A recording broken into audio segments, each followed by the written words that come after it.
If you ever find yourself alone inside a server room after midnight, don't assume you're alone. People like to think digital spaces are clean, sterile, just blinking lights and humming racks. But if you stay long enough and stay quiet enough, you start to notice the little things. Like the way the fans don't always hum in rhythm. Sometimes they breathe. Or the way the cables on the floor seem to shift. Not a lot, just enough to make you think your eyes are tired. But the worst thing, the thing nobody talks about, is audio bleed. Random sounds leaking out of machines that shouldn't be making sounds at all. A soft inhale, a long exhale. Like someone standing directly behind you, leaning close enough that you can feel the breath on the back of your neck. And if you ever hear a voice slipping between the static, a low, grainy whisper telling you not to look away, well, I hope you don't look away. Because once you do, it already knows you. Hey, come closer. Yeah, sit down. Don't worry, we're taking this slow. You and I, just settling in tonight. You're safe, at least for the moment. Take a breath, loosen your shoulders. Let the room dim a little. Let that soft hum in the background feel like it's pulling you deeper into the story. Because tonight, we're wandering somewhere strange. Somewhere digital and old and alive in a way it absolutely shouldn't be. And hey, before we dive deeper into the dark, if you enjoy these long, slow, unsettling stories, go ahead and subscribe. It helps the channel grow, and it lets me keep whispering nightmares into your sleep cycle. All right, ready? Let's begin. Seattle has this strange habit of mixing the modern with the forgotten. Glass towers built on top of old newspaper basements. New condos hiding century-old tunnels beneath them. Light rail stations where you can still smell wet plywood and mold if you breathe deep enough. So it made sense, at least to him, that Aiden Bishop worked at a media company where the backup server room looked older than the rest of the building. Not vintage cool old, just tired, in a way drywall shouldn't look. He'd been with the company for 3 years. Tech support, the guy who unplugged and replugged expensive machines after journalists swore they tried everything. The guy who worked nights because the daytime team hated dealing with emergency restores. That night, the hallways were empty. Office plants drooped. Oh, the vending machine's compressor clicked on and off like a nervous tick. And Aiden, hoodie, coffee, and a personality built around not wanting to talk to anyone, pushed open the heavy server room door. The first thing he noticed was the air. Cold. Too cold. Server rooms are chilled, sure, but this felt like walking into a walk-in freezer someone forgot to turn off. The second thing he noticed was the smell. Dust. Warm plastic. A hint of something metallic, like the air inside an abandoned electrical substation. And the third thing was the blinking error light. To row 3, rack D, the light pulsed like a heartbeat. Aiden sighed. Of course it had to be that one. That particular rack housed all the archived media, all the old footage, the half-finished documentaries, the raw cuts that never made it to broadcast. And somewhere in the middle of that maze of digital leftovers, there was a file that wasn't supposed to exist. She was the kind of journalist who didn't walk so much as glide with purpose. Sharp eyes, messy bun, coffee cup perpetually glued to her hand. Aiden always thought she looked like someone who had too many tabs open in her brain. She appeared behind him without warning. "Please tell me you found it," she said, voice low like she was trying not to disturb the machines. Aiden nearly dropped his clipboard. "Jesus, Marta, warn a guy. I texted you twice. My phone's on silent." "Why?" "Because every single notification I get is either you or a guy from sports demanding their footage back." She ignored his complaining and stepped into the aisle beside him. "So, did you pull the file?" Aiden frowned. "What file?" Marta lowered her voice. "The corrupted one. The one labeled W-FEED-001. Aiden blinked. "I've literally never heard of that." "That's the problem," she whispered. "It shouldn't exist." She held up her tablet, the screen dimmed to avoid glare. A single line of text showed up in her file manager. W-FEED-001. Unknown source, do not restore. A red flag. A warning. A digital post-it that screamed, "Ignore this." But someone had opened it earlier that day. Someone in the office. And apparently, after they did, they went home early, complaining of a headache so sharp it made their ears ring. Aiden exhaled long and tired. "Where exactly did it come from?" "That's what I'm trying to figure out," Marta said. "But every search leads nowhere. The metadata looks wrong, like it's been rewritten 1,000 times. Layers on layers on layers." She paused, then added, softer. And the name, the whisper feed, keeps showing up in old company archives. Stuff from before this place even went digital. Aiden rubbed the back of his neck. And you want me to, what, open it? Marta shrugged. You're the night tech. You open weird stuff. That's not my job description. It should be. Aiden sighed again. Fine, but if this is some lost documentary footage, I'm not staying here all night. Marta's lips twisted into a smirk. You weren't leaving early anyway. He couldn't argue with that. Now, if you've ever been inside a backup data vault at night, you know it's never fully silent. But this room, it didn't hum. It exhaled. Like every few minutes, the temperature shifted in waves, brushing cold air against Aiden's hoodie. He tried to ignore it as he typed commands into the terminal. Restore directory. Search file names. Locate anything resembling W-FEED. And then there it was. W-FEED-001. .mp4, size 3.2 GB, origin unknown. Last modified 0 hours, 3 minutes, and 11 seconds. 3 minutes ago? Aiden frowned. Marta, did you do anything to this file? No. Well, someone did. It was modified at 3 minutes past midnight. She checked her phone. It's 12:06 now. So unless we've got a hacker, Aiden trailed off, suddenly feeling as if someone was standing behind him. He turned. Nothing. Just cold air. And the distant click, click, click of a drive spinning. Marta leaned in. Open it. Aiden hesitated. He wasn't the superstitious type. Ghosts weren't real. Cursed videos weren't real. Viral creepypasta files weren't real. Except the air behind him felt strangely warm now. He double-clicked. The screen blinked, went black. Then a blurry shape emerged. Not a room, not a face. Just an ear. A human ear. Close to the frame. Too close. Like whoever filmed it had pressed their head against the lens. Aiden squinted. What the hell is this? Marta didn't answer. The ear twitched. Just a slight movement. Then another. Then, slowly, a cheek slid into view. Then the curve of a jaw. Then a shadowed eye. The face leaned closer. Closer, closer, until it filled the entire screen. Pale skin, cracked lips, stare unblinking as mouth hovering an inch from the camera. Aiden leaned back instinctively. Marta whispered, "What is it doing?" The figure's lips parted. Static hissed. Then in a harsh, breathy voice, "Don't! Look! Away!" Aiden flinched. Marta sucked in air through her teeth. And for a split second, Aiden swore he felt a hot breath slide across his cheek. He hit pause. The entire server room went still. Even the fans seemed to stop. "Okay," he whispered. "Nope, I'm done. This is some art film nightmare stuff." But Marta was staring at the paused frame with something between fascination and dread. "Play it again." "No. Aiden, please." He shook his head. "I think it's corrupted." "It's not corruption." Her voice was soft, too soft, almost like she was whispering without meaning to. Aiden frowned. "What?" Marta blinked hard like she was shaking something off. "I mean, yeah, it's just probably glitchy old footage. So play it again." Aiden hesitated, hovered the mouse, and something breathed behind him. A long, slow exhale, warm, almost human. He turned sharply. Nobody. But one of the racks, row 2, rack ahead, a cable swaying gently, as if fingers had just brushed past it. Aiden swallowed. Hard. "Marta, you heard that, right?" She didn't look away from the monitor. "Just play it. I'm serious. Did you hear?" "Aiden." Her voice cracked on his name. "Just play it." He clicked. The video resumed. But now the face wasn't leaning in. It was staring, pulled back slightly. "Watching him. Watching them," Aiden whispered. "Is its eye following us?" Marta didn't answer. The figure's mouth slowly closed. And from somewhere inside the audio waveform, a faint whisper began to curl through the speakers. Not words, just breath. Soft, wet, uneven. Like someone gently dragging a finger across the inside of a microphone. A shiver crawled up Aiden's back.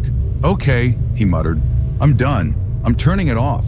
He clicked the window closed. Nothing happened. He clicked again. Still nothing. "Marta, it's not closing." She swallowed. "I told you, this file doesn't behave normally." "You think?" He tried pressing escape. Alt plus F4. Command line kill. Nothing worked. And then in the dead center of the screen, a new message appeared. White text. No font metadata. No system attribution. Just 3 words. "Don't look away," Aiden whispered. Marta. She didn't respond. When he turned toward her, he froze. Because Marta was staring not at the monitor, but at the dark aisle behind them, her pupils wide, her breathing tight. Aiden, she whispered. Someone's standing there. He snapped his head around, but he saw nothing. Just darkness, server racks, and a shadow falling in the wrong direction. Aiden grabbed her wrist. Come on, we're leaving. But the screen behind them flickered. The video reopened itself. The face reappeared closer than ever, its eye glassy and dilated. The whispering grew louder.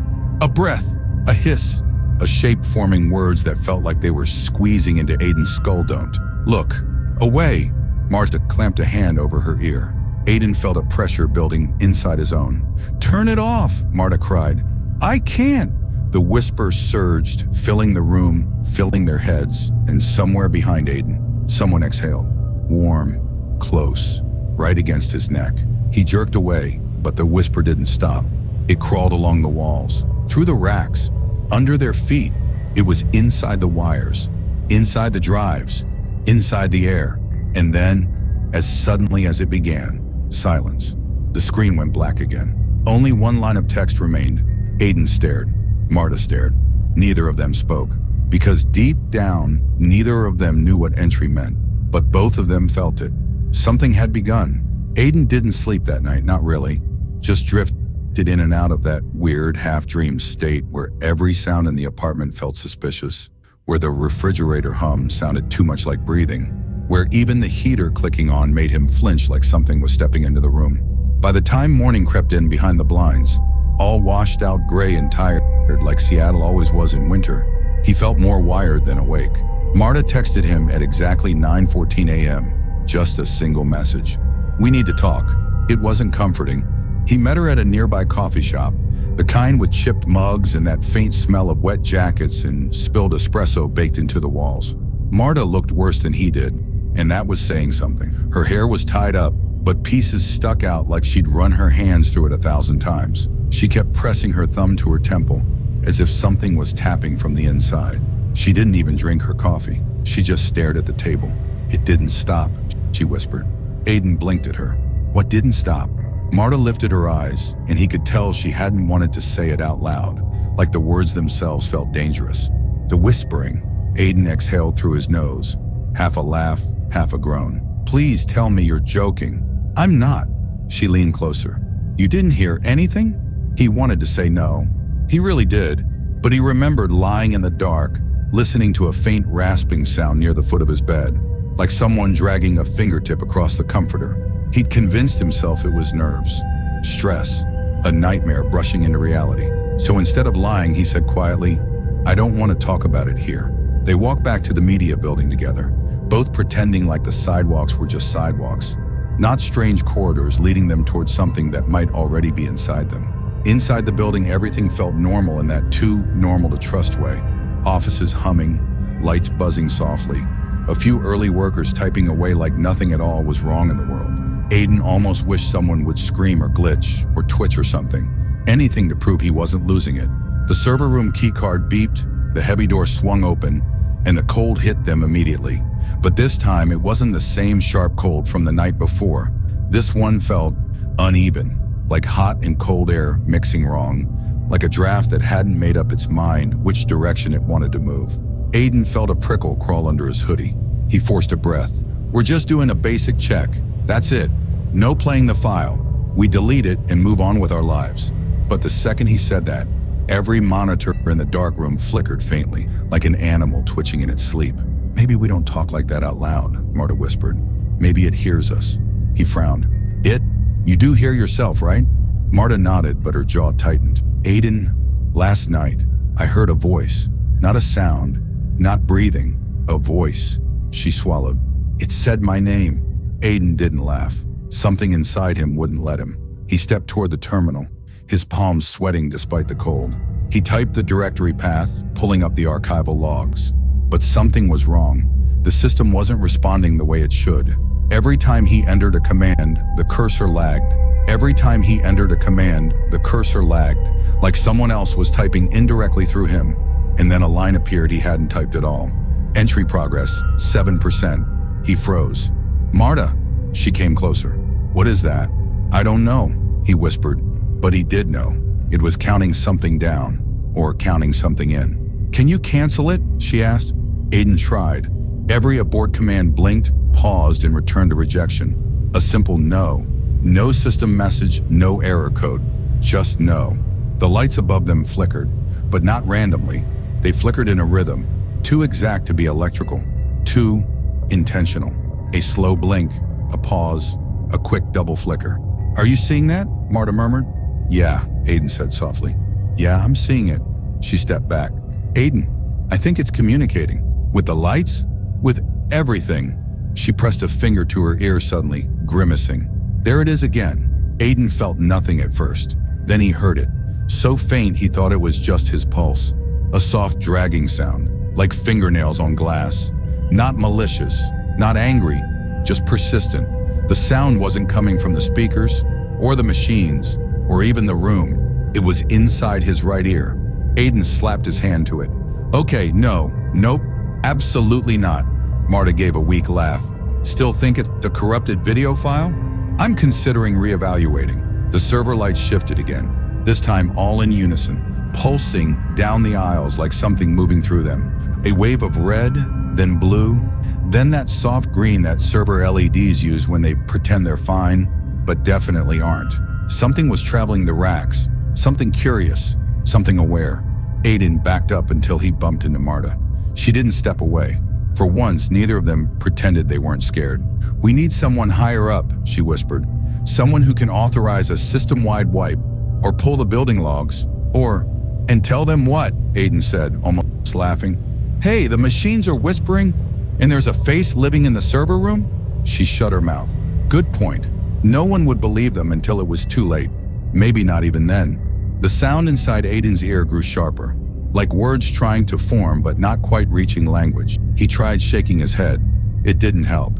Instead, the whisper grew louder, closer, breathing softly against his eardrum from the inside. Marta placed a hand on his shoulder. "It's growing, Aiden. It's learning us." He didn't want to believe that, but he did. Every instinct inside him said something was happening at a pace they couldn't understand, like a digital infection crawling through circuits, data, and now, people. He opened the system's deepest maintenance menu, the one tech support wasn't technically supposed to use, and forced a manual directory pull. Lines of text scrolled by, millions of files, backups, decrypted fragments, old footage, broken logs. Then something new appeared. Not one file, hundreds, all labeled similarly. W-FEED-002, W-FEED-003, W-FEED-004, and more. Too many more. "Oh, come on," Aiden whispered. Marta leaned in, squinting at the monitor. "Aiden, look at the timestamps." He already had. Every file had the exact same timestamp. Today, 12 minutes ago. They hadn't even been in the room that long. Aiden opened the first new file. The screen blinked, and it took a long second for the image to resolve. Too long. Like something wasn't loading naturally, but forming itself intentionally. The video began with static. Then a hallway, the same hallway, appeared on screen. The server room hallway, recorded from a security camera angle that didn't exist. A moment later, the image changed. A second angle, an impossible angle. A camera view from inside the server racks. And there they were, him and Marta, standing exactly where they were standing now. But the angle was wrong. Too low, too close, too organic. Aiden felt his stomach twist. "Marta," he whispered, "that camera doesn't exist." Marta didn't blink. "It's watching us." "No," Aiden said, stepping back instinctively. "It's more than watching." The screen flickered. The footage shifted again, zooming closer and closer to his face. He felt the whisper inside his ear rising, like it was reacting, like it wanted him to look deeper, like the screen wasn't just showing an image but pulling him toward it. Marta slapped the laptop shut. The whisper stopped instantly. Aiden gasped like he'd been underwater. Marta grabbed his wrist. "We are leaving now." They stepped backward toward the door, trying not to turn their backs completely. Lights twitched overhead. Drives clicked rapidly, a sound like teeth chattering. The temperature dropped so sharply that their breath fogged. The whisper wasn't gone. It was just waiting. Waiting for what? Neither of them wanted to know. The door finally opened after a painful second of lag, almost like the building itself didn't want them to go. They stepped into the hallway. The warm air outside felt unreal, too distant from the cold intelligence behind them. Aiden shut the door, swiped the lock, and leaned against it. 24 hours, he whispered. What happens after 24 hours? Marta looked pale. Entry begins. Entry of what? Aiden? She hesitated. What if it's not trying to enter the building? He stared at her. Realization crept in slowly, horribly. Marta swallowed hard. What if it's trying to enter us? The whisper returned then, soft, amused, almost gentle. Aiden froze. Marta froze. They didn't look at each other. They didn't breathe. And somewhere, deep inside their ears, deep inside the wires running beneath the building, deep inside the digital hum of something old taking a new shape, something whispered a single word, a word neither of them wanted to hear. Soon. Aiden didn't fully remember how they got from the server hallway to the elevator, only the strange heaviness in the air, like the building was exhaling around them, like every fluorescent light hummed with a voice that wasn't supposed to be speaking. He kept telling himself it was stress, sleep deprivation, maybe a shared hallucination, but then the whisper brushed the inside of his left ear again, just a soft glide of breath, nothing more, but too real to ignore. And he found himself pressing his palm against it, as if he could physically hold something back. Marta hit the elevator button 3 times, even though it was already lit, and when the doors finally opened with a slow, metallic groan, she whispered, "Please tell me you heard that." He didn't answer, because answering meant agreeing that something had followed them out of the server room, something that shouldn't have been able to leave wires or screens or digital space, but somehow had. They stepped inside and the elevator doors closed with that sealed capsule kind of click that made the air feel even smaller. And for a second, everything was silent, calm even. And then the floor numbers on the panel flickered one by one. Not in the order the elevator was moving, but like someone was scrolling through them manually, like fingers dragging slowly across glass. Marta stiffened. "It's testing things," Aiden swallowed, like a kid poking buttons on a toy. The whisper in his ear tightened, almost like a laugh, and the elevator shuddered to a stop between floors with a gentle jerk that somehow felt deliberate. The lights dimmed, not went out, dimmed, just enough for shapes to shift in the corners of their eyes. Marta grabbed his wrist again, nails digging a little. "Aiden, something is in the elevator with us." He tried not to breathe too loudly, tried not to listen to the soft hissing whisper that felt like it was crawling up the back of his skull. "Okay," he murmured, voice barely steady. "Let's not panic. Maybe it's just a power glitch." "Do power glitches breathe?" she whispered back. The whispering surged in both their heads at the same moment, like a shared stereo channel splitting into two, and Aiden's heart slammed against his ribs. "Marta," he said softly, "it synced with us." The lights flickered fast, almost a pulse, and then the elevator jolted downward, not in a freefall way, just too fast to feel normal, like something had taken the system off manual control. The digital floor indicator scrolled so quickly it blurred. They both braced against the railing until suddenly the elevator glided to a perfect soft stop. Ding! The doors opened smoothly, as if everything was normal. But the lobby outside wasn't the same as when they first walked in. The brightness felt wrong, washed out, like the colors were there but drained of life. The people walking around moved too slowly, like frames missing from a video. And every single monitor in the lobby, news screens, welcome board, directories, displayed static. No image, no signal.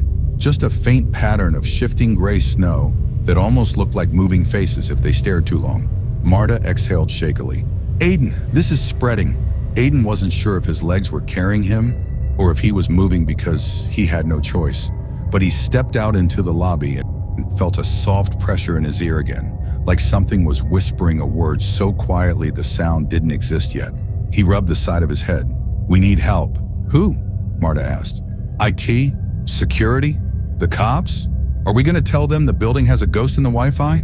"I don't know," he muttered, "but we can't stay here." They slipped out through the side exit, the cold Seattle air hitting them like a slap of reality, grounding them for maybe 3 seconds. People on the street looked normal. Cars passed. Traffic lights blinked casually. Aiden almost convinced himself everything inside the building had been stress-induced, until he saw his reflection in a car window. His reflection wasn't in sync with him. He blinked. It blinked too late, like a delayed feed. His chest tightened. He took a shaky step back. Marta? She was already staring at her own reflection in the glass door behind them. Her breath fogging, but the reflection fogging half a second later. The delay unmistakable. And then, her reflection smiled. She didn't. Aiden grabbed her elbow. "We're leaving! Now!" They walked fast down the sidewalk, not running, because running felt like acknowledging something was chasing them, and neither of them was ready to admit how real it had become. But as they turned the corner, Marta slowed. "Do you hear it?" "Hear what?" Aiden asked, though he already knew. "The whisper," she said. "It's outside now." Aiden listened. Nothing. Just wind, traffic, distant footsteps. "I don't hear anything." Marta's face went pale. "Aiden, it's not in my ear anymore. It's somewhere around us." He scanned the alleyway ahead, the shadows between buildings, the dim windows, the faint hum of electric signs. Everything looked too still, too aware.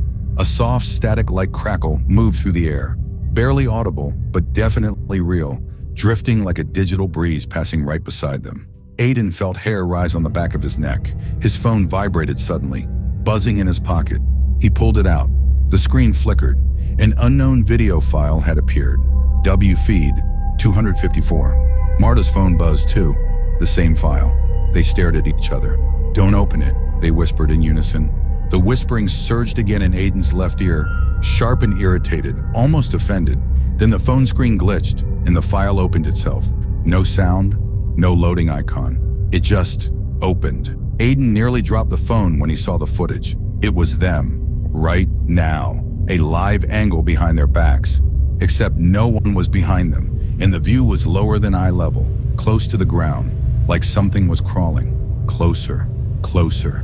The camera in the video tilted slowly upward, rising like a head lifting, and Aiden felt something warm brush the back of his ankle. He jerked around. Nothing was there, but the whisper pushed into both ears now. Too close, too intimate, like lips against their skin. The video feed zoomed in until the screen went black. Then one word appeared in white type. Entry, 41%. Marta gasped. "Aiden, what happens when it reaches 100? He didn't answer, because he finally realized something. The whisper wasn't getting louder. They were getting quieter. And whatever was trying to enter wasn't coming from the building anymore. It was coming from inside the story forming around them, inside the digital lens watching them, inside every reflection, every screen, every device. And they had less time than they thought. I kept walking through that narrow hallway, the kind that feels like it shouldn't exist in a house that small, like someone just stretched the walls when nobody was looking. And the air kept getting cooler in this strangely polite way, like the house was trying not to freak me out, but absolutely failing. And the wooden floor under my feet gave off this soft creaking sound that wasn't quite a creak, more like a whisper pretending to be a creak. And every time I took a step, I could swear the sound came a fraction of a second late, like the floorboards were hesitating, waiting to see what I'd do first. And honestly, at that point, I was starting to feel like maybe I should have stayed in the living room with that dusty old lamp that looked like it wanted friends. But curiosity has this annoying personality where it pats you on the shoulder and says, "Go on, nothing bad's gonna happen," even though it absolutely knows something bad is gonna happen. And as I reached the end of the hallway, I saw this faint, warm glow leaking from underneath a door that I could have sworn wasn't there when I first walked in, like it just decided to exist for dramatic effect. And I put my hand on the doorknob expecting it to feel cold. But it was warm, strangely warm, like someone had been holding it from the other side a second before I touched it. And for a moment I froze, because if someone really was on the other side, well, they were being awfully quiet, which is never a good sign in a place like this. But I took a breath anyway, that slow kind you take when you're trying to convince your heart to stay in your chest. And I pushed the door open, and the hinges let out this soft, tired sigh, like they'd been waiting ages for someone to show up. And inside the room, I saw nothing but a small wooden table placed right in the center, with a single old-fashioned radio sitting on top of it, its red light blinking like a sleepy eye trying to stay awake.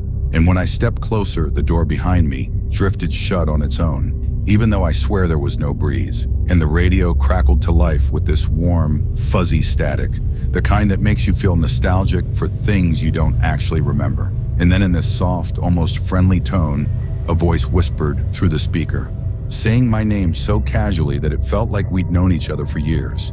And it laughed a tiny little laugh. Not mean, just familiar, which honestly was somehow even more unsettling. And the voice said, "You've come farther than the others," like it was congratulating me.